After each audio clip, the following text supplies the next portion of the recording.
Hello everyone, welcome to From the Star Wars Home Video Library. I'm your host Nathan P. Butler. This time we're taking a look at the last of those 3 Star Wars documentaries about Star Wars fans, which are unofficial, produced by some outside group, that we started looking at with Star Woids 2 episodes ago, and then A Galaxy Far, Far Away last episode. This is also the last of these episodes I'm recording at the same time while burning up here in my office, here as we wait for the Rise of Skywalker and Skywalker Saga stuff to arrive in the mail. So this episode may be released before those, may be released after those, depends on when I get a chance to edit.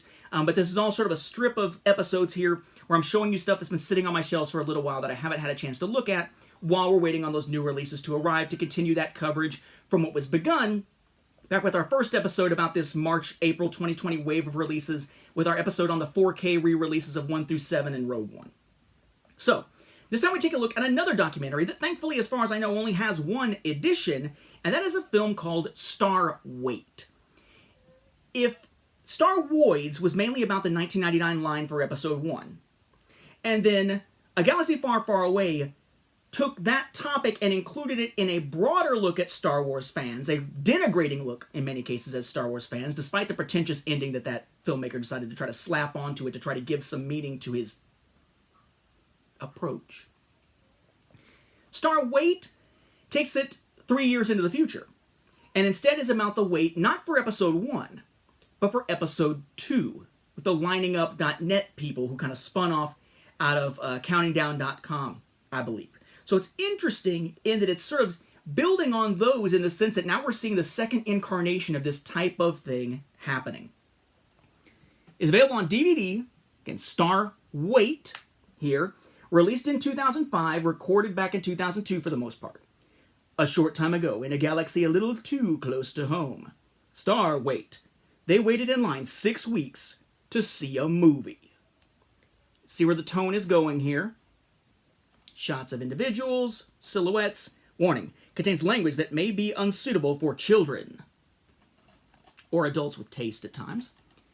Then we've got use crosswalk with a lightsaber symbol, like a guy carrying a lightsaber with a circle saying use crosswalk. Star Wait. DVD, product number. The back. Star Wait, images, legalese, DVD, UPC, Unicorn Video Inc., asymmetrical, Monkeys in Silk Productions. Then we have our info about it and the bonus features. We'll touch on each of these. The info about it says, every time a new Star Wars movie comes out, they start lining up. They, not we, they. Hundreds of devoted Star Wars fans line up outside Grumman's Chinese Theater a full 6 weeks before each Star Wars opening. Who are these people? How do they deal with people passing by and making fun of them? And of course, how do they go to the bathroom? Director Michael Rotman, Politically Incorrect with Bill Maher, The Simple Life, Nanny 911, and The Oz Witch Project, quite a pedigree there, and editor Adam Schenk stood in the Star Wars Episode 2 Attack of the Clones line with a colorful cast of characters to answer these questions and more. Star Wait puts you into the line to experience the highs and lows of this truly surreal experience. Star Wait is the ultimate reality from a galaxy a little too close to home. The quote, a hilarious hybrid of documentary and reality program, Mark Kaiser, Box Office Magazine. DVD extras. We have Star Wait again. For Star Wars Episode 3 Revenge of the Sith, these same people lined up again, only this time the movie won't be showing at Grumman's. Deleted scenes, over an hour of scenes not included in the film. Celebrity DVD commentaries from Amy Allen, who played Ayla Secura in Episodes 2 and 3. The original members of the Mystery Science Theater 3000 team, Joel Hodgson, Trace Bolio, I'm sure I didn't say that right, Bolu, Josh J. Elvis Weinstein, etc. Sam Levine from Freaks and Geeks and Not Another Teen Movie, and John Daly from Freaks and Geeks, Jason Guy from Big Brother 3, Paul F. Tompkins from Mr. Show, Paget Brewster from Huff, Friends, Andy Richter Controls the Universe, and then Dana Gould from The Simpsons and The Aristocrats. Okay. The disc, pretty basic. Star Wait, legalese, item number, DVD, distributed by... That's basically it. You put this in, and you've got quite a bit of menus to dig through. It's presented either as 9 different episodes, or you can hit play all and watch it all together, and you can watch with commentaries, as I mentioned.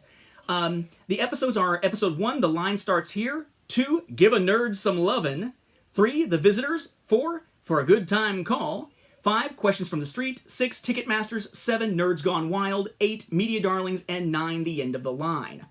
As far as bonus features, DVD extras, you have Starweight again, like I said, extra scenes, credits, and crew bios. The extra scenes, there's quite a few of them. There's actually more of them than I've seen on any of these other documentaries here. It's basically one screen of just 2 huge columns of titles that you can click on, so it's quite a bit of extra scenes you can go back and check out. But this is a documentary that is about a different line, but it's focused on the line. You don't have a lot of cutting away to other stuff going on with this one. So in that sense, it's a lot more like Starwoids, but even more focused than Starwoids was. You get to know the people in the line a little bit better, rather than just 1 or 2 people, and you get to see how it grows, how they've learned from the previous line experience, and answers questions like, how do they go to the bathroom? Like, what do you do here? It does get into some of the darker aspects of it, like the point at which they are being mocked, they're having stuff thrown at them, and at one point, a group of Star Wars fans from the line goes over to confront some people who are mocking them, and one of the guys is so proud of punching the guy in the face right there in the middle of the street. It gets into interesting aspects of fandom, interesting aspects of how the line worked, why they enjoy it, why they like doing this, and how it builds the camaraderie in the process. And for the most part, it lets these people do this in their own words. There's not a lot in terms of narration. It's a lot more like Starwoids than A Galaxy Far, Far Away in that sense. My only big complaint about this, it was otherwise mostly enjoyable. It doesn't really take on the "who are these people" type of feel that you get from the cover. In fact, where it says there, they waited in line 6 weeks to see a movie. Yeah, that probably would have felt more appropriate tonally with A Galaxy Far, Far Away. This isn't quite as derogatory in its tone, but it doesn't necessarily show these people in their own best light all of the time. And I guess that's where they say it's kind of like a documentary, kind of like a reality show, in the sense that from a documentary perspective, you want to be able to show the tale of it and get to it, but maybe you don't show the biggest foibles of the individuals when they're doing something not relevant to the main narrative of the documentary. It's kind of the approach taken by Starwoids. Instead here, it does capture some of those odd moments. And there winds up being a thread of this that causes this warning about adult content, in the sense that this is probably not one you're going to want to watch with your kids, even if they're big Star Wars fans, because they spend an inordinate amount of time talking about, not really talking about sex. It's more like they spend an inordinate amount of time portraying these people in the line as the stereotypical sex-starved, perverted nerd, adolescent males trapped in whatever age body they happen to be types of individuals, fueling the stereotype big time, to the point where there's like talk about porn, or there's hey, which woman from the film would you rather bang? Or, hey, you know what I'd like to see? I'd like to see Natalie Portman with some double Ds. Wouldn't that be an enhancement to the films you'd like to see?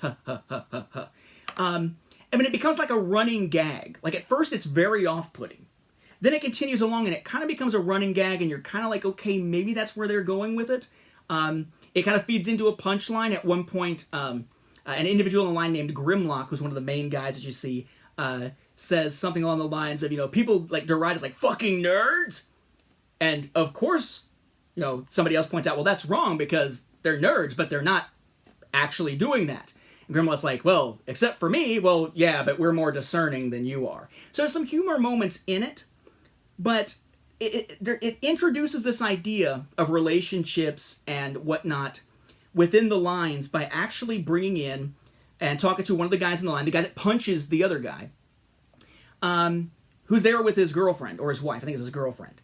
Although he does introduce her as, you know, if you such and such, you can have one of these, or something like this, you know, kind of the language of objectification, but you get what he's saying, basically, is saying, like, hey, and so they're taking time to show fans in relationships, including a couple that actually met in a previous line, I believe, or spent time together in a previous line. So they focus in on the relationship side that, hey, they're not all the stereotype, but then most of the rest of the time, it's showing them as the stereotype. But I have a problem with really labeling this as an issue with the filmmakers, because these are people who know they got a camera on them the entire time. If you didn't want to be portrayed that way, don't play up to the camera like that. If you didn't want to be portrayed that way, don't act like that when you know you're being recorded. So in essence, part of it is, yes, the Star Weight people chose to include that in the documentary when it was finished. And part of it was they actually were doing that in the line. So is it showing the real line? Yes. Is it showing that exaggerated aspect of the people? Yes. Does it look bad for Star Wars fans as a whole and reinforce stereotypes? Yes, it does that too. Is it my favorite of these three documentaries? No, Star Wars gets that one, even though I didn't think that would be the case originally, especially when seeing their second edition DVD case and whatnot. And the whole slave Leia objectification thing, but they tried to explain away.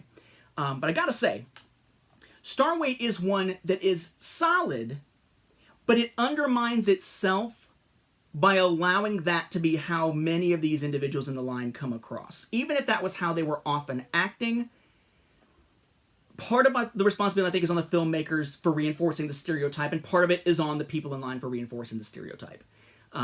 It makes for an interesting watch, but it's definitely not something I'm going to wind up watching again, probably. So, again, if you're interested in a Star Wars documentary that is about fans, rather than necessarily by fans, that looks at the phenomenon of the lines back for Episode 1 or Episode 2, you've got some options here, and Star Weight is one of them, unique in that it's looking at Episode 2. Just, again, know it's probably not going to be one you're going to watch with your kids, at least not until they're a little bit older.